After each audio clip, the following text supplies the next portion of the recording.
Happy Monday, July 22nd, everyone. Welcome back to Weather on the Go, all your weather coverage. And in today's video, we're going to be mentioning a heat wave that is brewing across the western U.S., a cool down that continues across the eastern U.S., more active weather for the southeastern United States with very heavy rainfall where the dry areas are across the United States, and the tropical weather update at the end of today's video. Make sure to like the video if you do enjoy it today. Make sure to subscribe to the channel so you have the latest weather information right at your fingertips throughout this year. Also, make sure to leave any comments, questions, and concerns below. We'll get to those after the video. So what you're looking at currently is your weather alerts across the lower 48, and you can see heat headlines continue across the western U.S.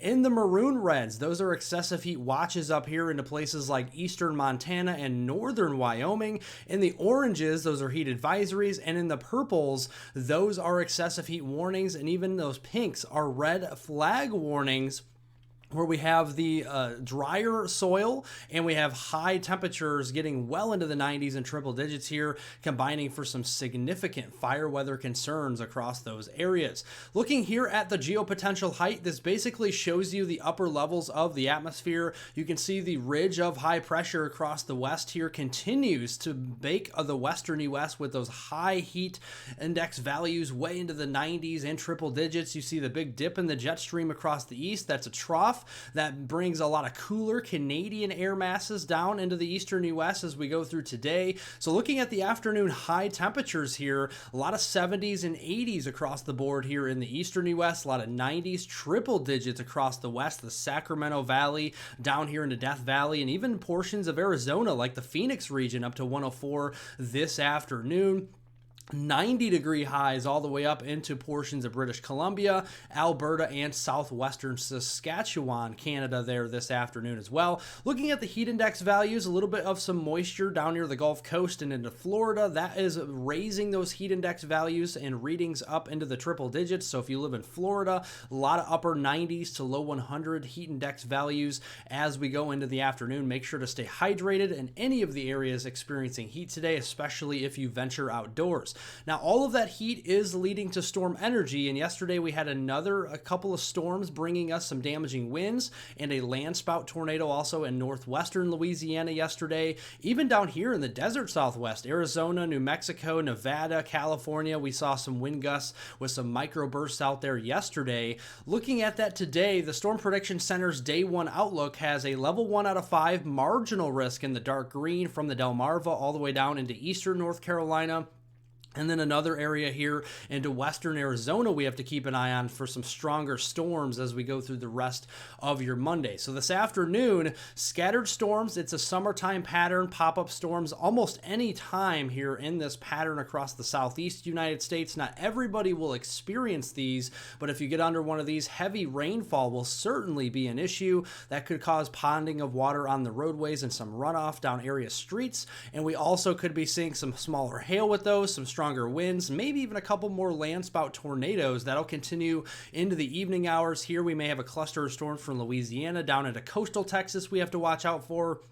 Another cluster of storms into the upper Midwest, the eastern Dakotas, Minnesota, and northwest Wisconsin, and then another couple of clusters there in the I-95 corridor, Boston, New York City, down to Philadelphia there. We may have to watch out for storms this evening. And then as we lose the daytime heating into early Tuesday morning, we lose the instability, and those storms really start to dwindle with their intensity and coverage the later we get into the overnight hours. So rainfall amounts going through your Tuesday morning commute on July 23rd. You can see the heaviest rains across portions of Texas Hill Country into the lower Mississippi Valley, like the Arklatex region here.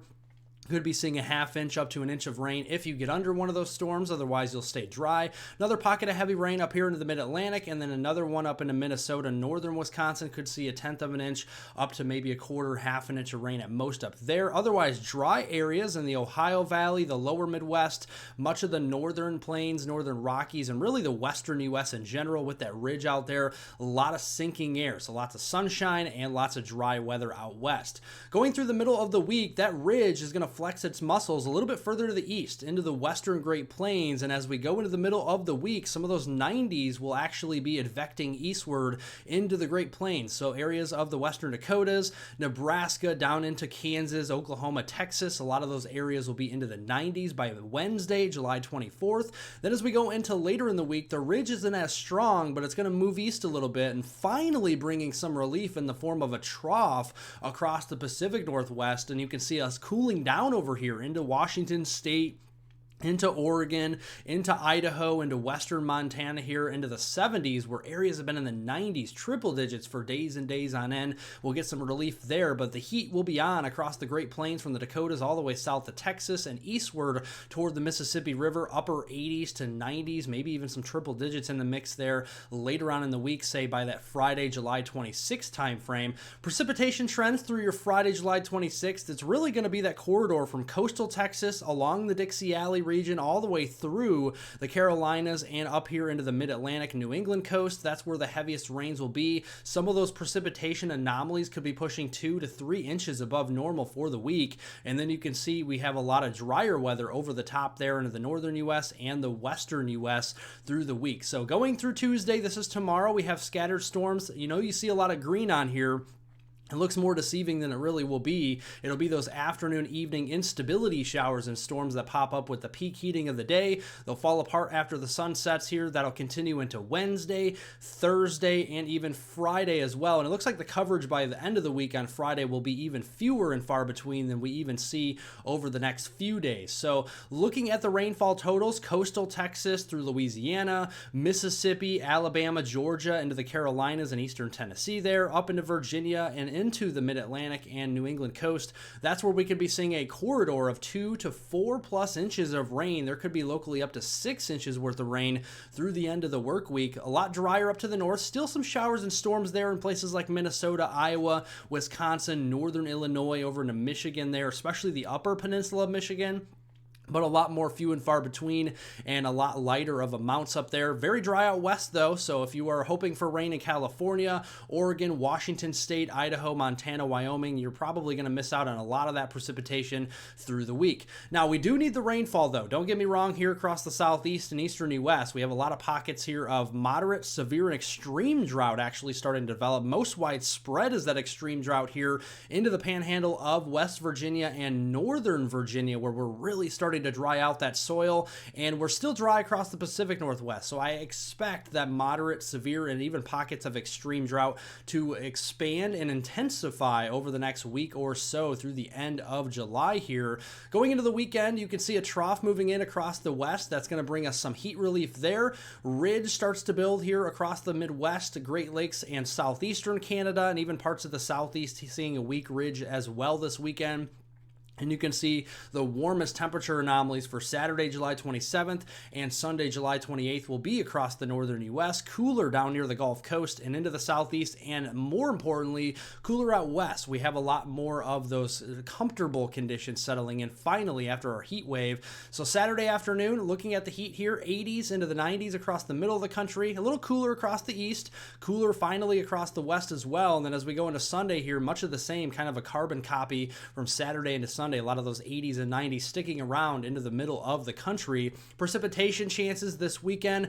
Active storm track up here into the central and southern Canadian prairies like Alberta, Saskatchewan, and Manitoba, western Ontario. That's where the storm track will be up there. Some storms popping up. Again, those instability showers and storms.